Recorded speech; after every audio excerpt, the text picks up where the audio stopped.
For example, Rochelle Longhi, an Italian video blogger. In a video shared by the Chinese embassy in Australia in December 2021, she spent an entire day filming her experience at a boarding school in Lhasa, Tibet, with officials following her everywhere. Through the video, she showcased how good the boarding school was in direct response to BBC's report on Tibet, thereby aiding the CCP in their attempts to change the narrative on Tibet.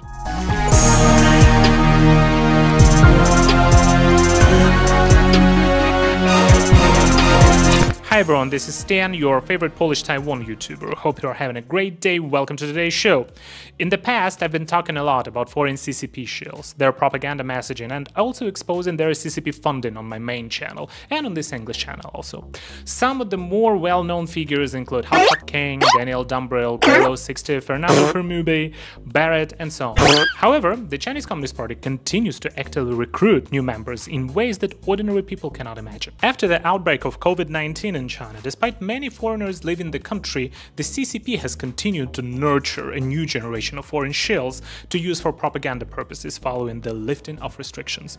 Even though in recent years there has been a noticeable increase in criticism from democratic countries towards the CCP's aggressive diplomacy, the CCP's efforts to expand its control over global public opinion continue to grow.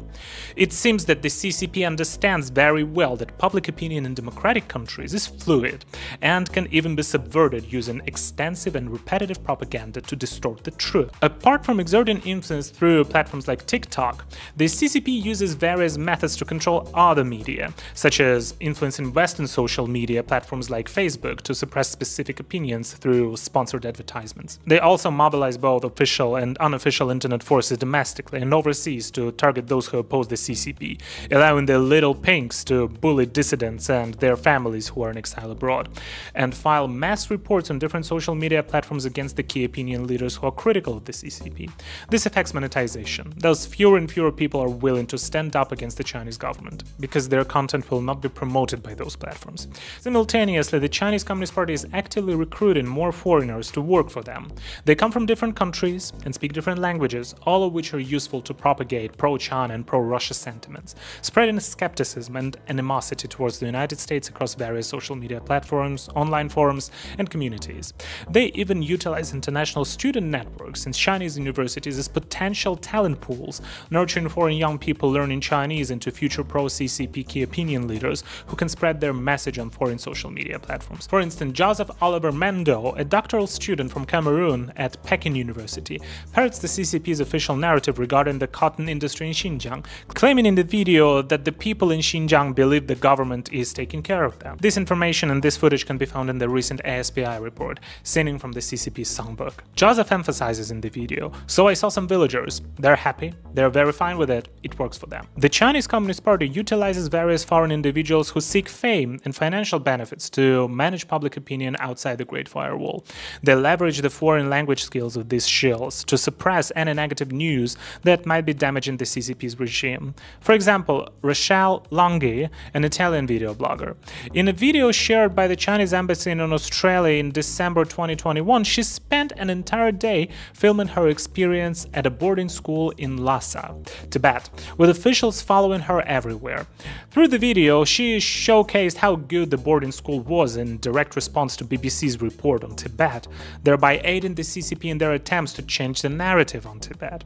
This Italian internet celebrity, with over 3 million followers on platforms such as Douyin, Xigua, Bilibili, TikTok, and YouTube, holds significant online influence. Her actions align with the directive previously issued by the CCP on public diplomacy, aiming to tell China's story well and present a credible, lovable, and respectable, authentic China. However, in February this year, 3 UN independent human rights experts warned that the CCP's policies implemented within the boarding school system aim to assimilate Tibetan children culturally, religiously, and linguistically, affecting at least around 1 million Tibetan children. However, in this Italian internet celebrities video, there still was a slip-up. It revealed that the majority of the courses at the school she visited were taught in Chinese, with students only receiving elementary Tibetan language instruction, coincidentally aligning with the issues highlighted by human rights scholars. Actually, the act of separating children from their parents or reducing the time they spend together and using a state-designated school system to assimilate indoctrinate, culturally erase, and eliminate ethnic identity among children has been practiced for years in Soviet-occupied areas. Currently, there are exhibits related to this called Soviet Man in Vilnius, Lithuania. After the end of Cold War, many people believed that communism would ultimately decline and fade away. Therefore, democratic countries in their education systems of the past few decades rarely mentioned the propaganda methods of communist states. And until now, the Chinese Communist Party has been utilizing the latest technology, social media platforms, and foreign internet trolls to repackage ideological narratives under the guise of culture, aiming for a larger scale dissemination worldwide. Amidst a vast array of misinformation and falsehoods, the warnings from human rights scholars about the actual human rights situation, the truths about their history, and even the real circumstances within areas ruled and occupied by authoritarian regimes are scarcely known or shared. Therefore, the situation where the public opinion battlefield is actually dominated by the Chinese Communist Party is very worrying. Even now, the influence of TikTok is still expanding. Many political figures in Europe and the United States have even started to choose TikTok as one of their social media channels to reach more young voters. This inevitably raises concerns. In order to become the new generation of political stars, the politicians starting to subject themselves to ideological scrutiny on social media, right? In a previous hearing in the United States Congress, TikTok CEO Shao Zhiqiu subtly admitted that algorithms can become subject to manipulation. Regarding the issue of foreign CCP shills, these pro-CCP foreign trolls or Chinese YouTubers who speak in foreign languages may actually be directly employed by media companies with relations to the Chinese Communist Party, or they might even be directly hired by the CGTN or CCTV. However, the audience cannot determine in any way whether these internet celebrities, YouTubers or KOLs are independent creators or performers supported by the Chinese-funded media. Even Twitter, after being purchased by Elon Musk, withdrew from its practices that previously required accounts sponsored by the governments to be tagged, and this indicates regression in efforts to show transparency by tagging the propaganda accounts. Like Andy Borum, who previously was tagged as a CCP-affiliated media, he even posted about it that he's proud of being recognized by Twitter as part of the CCP propaganda machinery. But right now his Twitter account doesn't show that he is a mouthpiece of the CCP. Additionally, CGTN even established the Global Stringer media platform, regularly utilizing pro-China content provided by foreigners as news coverage. Statistics indicate that by spring 2023, the number of global stringers reached 744, and CGTN rewards these global stringers based on the quality of the content they upload. According to reports, 4 out of 5 featured videos on the homepage of global stringers were negative stories about the United States. Apart from heavily favoring a pro-China narrative, the content intentionally focuses on social issues within the United States. Moreover, the CCP authorities not only employ video content creators and key opinion leaders, but also use foreign media and international journalists to disseminate propaganda narratives. This practice, involving cooperation with overseas media or other forms of bilateral exchanges, allows the CCP state media narratives to benefit from a quieter and undercover penetration into foreign media. For instance, the cooperation agreement between Xinhua News Agency and Italy's largest news agency, ANSA, is a classic case. Firstly, there was a cooperation agreement between Xinhua News Agency and Italy's ANSA in 2016. Then, the further agreements were reached during Xi Jinping's visit to Rome in 2019. Xinhua News Agency has seamlessly integrated its content onto ANSA's official website, even without displaying the Xinhua logo or editing disclaimers. Essentially, this practice signifies that the editorial stance of this reputable Italian news agency is practically indistinguishable from CCP's propaganda. And the facade of the Italian media also serves as a crucial covert role. Despite the announcement in 2022 that the agreement between Xinhua News Agency and ANSA was terminated, news videos previously made public were still available on the official website up until the end of 2022.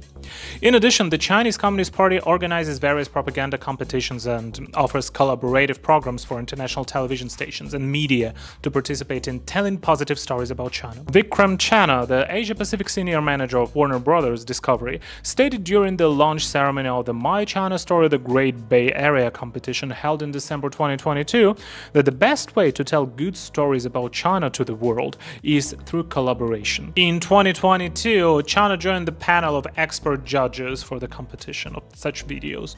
Other senior executives also served as judges in different versions of My China Story competition. Even Disney-owned National Geographic was named the global strategic partner for Shufang International Media's My China Story competition.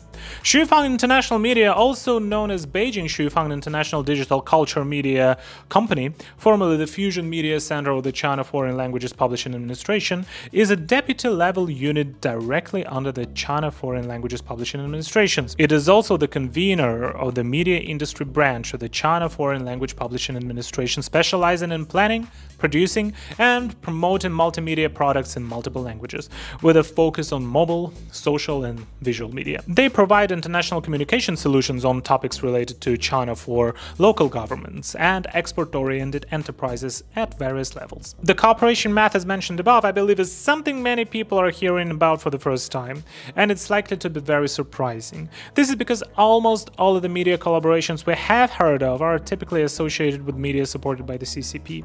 The CCP's external propaganda apparatus is highly proficient in creating business cooperation opportunities for foreigners and foreign companies. Once these collaborative relationships become a significant economic source for these foreign media outlets, the scrutiny and ideology applied to their content will be dictated by China. So far, democratic countries have only been able to employ soft policies, such as advising students or requesting media platforms to provide identification labels concerning the infiltration tactics of the CCP mentioned above. I believe that in media, there should also be restrictions and regulations placed on business partnerships with countries such as China and Russia, which have distinct ideological narratives targeting the democratic countries. There should be higher thresholds and relevant regulations regarding individual collaborations with CCP media, and, which is very important, investigations into their funding sources. And of course, anti-money laundering measures also should be taken. This constitutes an immensely extensive national propaganda machinery. With a significant number of individuals currently involved, failure to manage these potential risks could inflict substantial damage to genuine freedom of speech. Thank you for watching. If you liked the video, please press like, subscribe, and share. This is Stan. I see you in the next one. Bye bye, and stay away from the CCP.